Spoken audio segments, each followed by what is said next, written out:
YOTES win 3-2 against the Edmonton Oilers in overtime. I'm thinking there's only 3 games left before something happens. And it hasn't been set in stone, but it's been set in stone enough that we're pretty sure it's probably set in stone at this point. So I'm going to cover the game like I normally would, which will be really quick. And then I'm going to go into the utter chaos that's on the other side of all of this mess. So period 1, Josh Doan scores, because what else do we need as Coyotes fans but to have more salt poured onto the wound? Josh Doan scores on a rebound, and the Coyotes go up 1-0. Carcone goes down for a penalty, but in this one, this is something that's really struck me as interesting with this team, is their kill has transitioned from really not great to now they're putting the forecheck on the other team. In this penalty kill, the team went and had 2 different attempts at the other net that were really good. One was kind of choked by Cooley because he wasn't going fast enough. You can't put the blame on him. The other one was a good stop by the goaltender. But those are both shorthanded attempts. We've seen in games past that the shorthanded attempts from the Coyotes have increased quite a bit. Evander Kane gets a chance. He either hits the post or hits a pad. We don't know what. We're thinking post. It bounces back to Kane. Kane, now with a wide open net, he's got time. He can roof this thing. He roofs it all right. It hits the crossbar, goes out. And the Coyotes look good. Like, they look absolutely phenomenal in this game. We go into the second period. Oilers score their first goal. It's Henrique on a bit of a mad scramble in front of the net. He finds the puck. He pokes it home. But then Cooley will score. The puck is bounced off a body that's in front of the net, bounces off the ice, and rises up about a foot. Cooley finds it anyway, plays baseball, puts it into the back of the net, 2-1. Get into the third period, either Kesselring or Doan. The broadcast is thinking it's Doan. I think it was Kesselring. Pokes Pickard. I keep wanting to say Picard, but that's not right. It's Pickard, which is something you don't do to another team's goaltender. Nothing came of it, which surprised me a lot. Edmonton will score to tie the game up. We go into overtime, but before we get into overtime, beef with the broadcasters, as well as a bit of teaser as to what's happening after I talk about the game. The Oilers broadcast, because again, God forbid that I get the Coyotes broadcast. Oilers broadcast are talking about the team's play. I say they played phenomenally. There were a couple of hiccups that the Oilers broadcast kind of questioned, and they said, well, you're a professional player. How can you do something like that? Here's a bit of a spoiler to a bit later. The players just found out today that the Salt Lake City rumors aren't just rumors. So maybe give them a break. Either way, we get into overtime. Picard has 2 really big saves, but it's not enough. The Coyotes will score in overtime, and it's Michelli with a nice rip to take it home, and that's the game. That's the game. And there's a reason I'm not highlighting too much of the game. I mean, for one, it's time constraint, but for the other, to talk about how good this team is and how good this team looked, which they looked amazing. There were a couple hiccups. The Oilers broadcasters definitely did not let me forget that. But beyond those little hiccups, the team played really good. This team's going to Utah. They're going to Salt Lake City. The team that was developed in Arizona, that was built up, that all the credit should go to Arizona. Really, it should go to Bill Armstrong, but the city, the location, where the fans are, who supported this team being brought up, they're not going to get credit for the team that comes of all of this. That goes to Salt Lake City. And I say that almost definitively now. In the last video, I talked about, the one before the edit, I talked about the fact that the Coyotes were kind of, it was really close to done, but it wasn't quite signed. It wasn't quite finito. It wasn't done yet. Craig Morgan posted this. Per multiple sources, the Coyotes have been informed that the relocation to Salt Lake City is real. Now hearing it could actually be announced on April 17th, the date of the Coyotes' final game at home versus Edmonton. It's going to be quite the atmosphere that night at Mullet Arena. It sounds pretty well certain. And his final statement about the atmosphere in Mullet, yeah, it's going to be an atmosphere and a half, because this is now a whole bunch of fans who are pissed off. And they're not pissed off with the players. They didn't even know.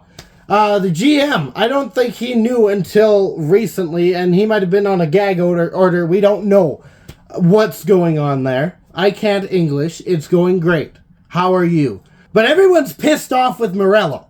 Myself included. Everyone's pissed off with him for how he's handled this whole situation.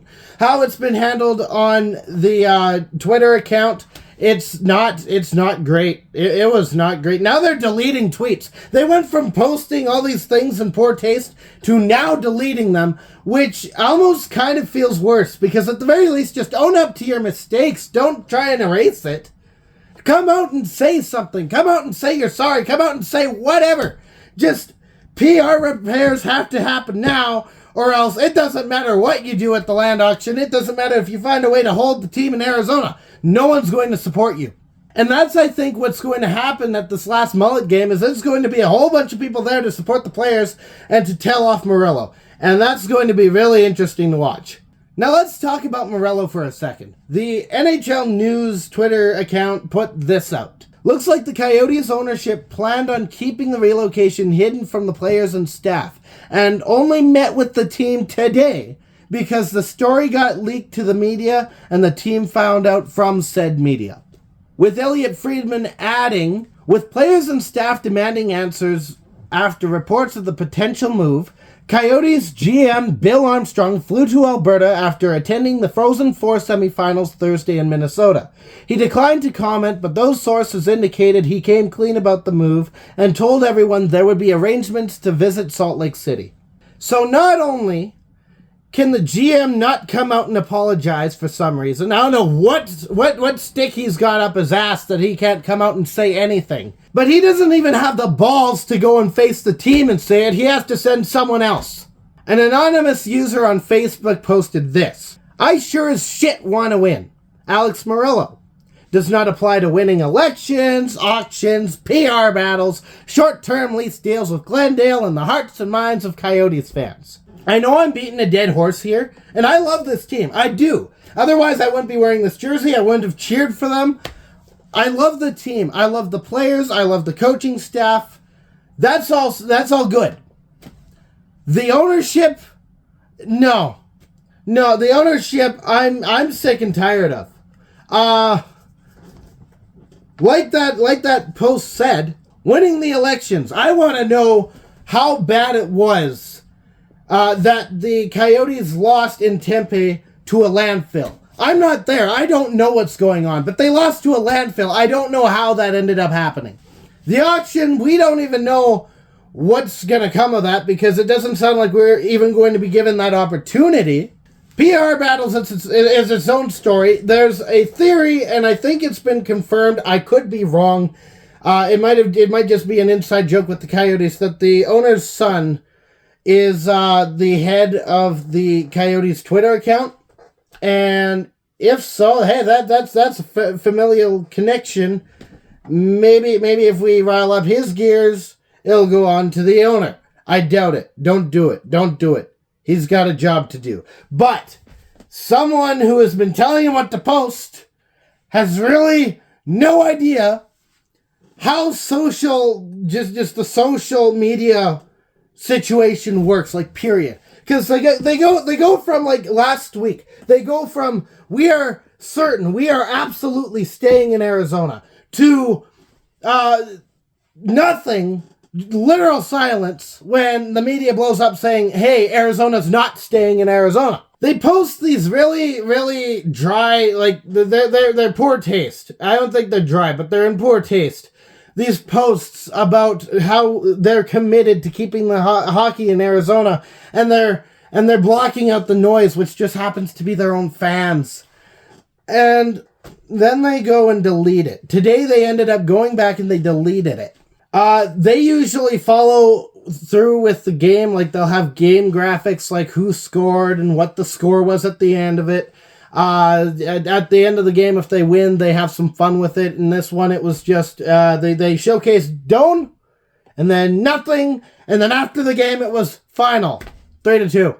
This ownership group doesn't give a damn anymore, and I'm willing to bet they never did. YOTES Trade Central says a lot of the feelings that I want to say a bit more professionally, I think. Here's what he has to say. I can say a lot of things here, voice crack, but I'll try to be concise. Alex Morello, in concert with the president of hockey operations for the Coyotes, have ruined this team and embarrassed and hurt us fans beyond reproach. The fans gave them every chance and excuse in the book, but their ineptitude proved too strong. The lies they fed us are unforgivable, and I hope their profits are worth the immeasurable hurt they caused not only the fans, but the employees' lives they affected. These deceitful, these cowardly men are poison to this sport and should never be trusted with this amazing honor and responsibility to own an NHL hockey team ever again. 100% agree. To disrespect the fans is one thing. It's not a good thing, but it's one thing. Sometimes you do something and the fans don't like it. That's where PR comes in to make repairs no matter how hard they have to work. And then you give them a raise, because if they can manage to pull that off, you praise them for the miracle. But excuse my language while I'm not monetized for a second. To fuck over your employees is a whole nother ball game of bullshit. To tell the players, not even yourself, through some other guy, like not even a week, 6 days before the ruling could come out, as according to Craig Morgan, not telling them anything and having the players find out through the media, not telling your employees, not telling really anyone. And you can say gag order, but that doesn't apply to your employees. Communication's important when you run a business. To screw them over is just telling every single one of them that you don't give a damn. And I agree with this. I think that Alex Morello should never own another freaking hockey team. Ever. For what he's shown with this team in this last week. I stand by it. If he manages to get a team back in Arizona, maybe he wins over support eventually. Maybe. I would love to see that first year basically be a matter of people show up. But there's a lot of shit tossed on the ice. There's a lot of shit being yelled at to the owner. Because that's the least of what he deserves. But that's it. And here's the funny part. I'm Albertan. I'm the Albertan Coyotes fan. We get that.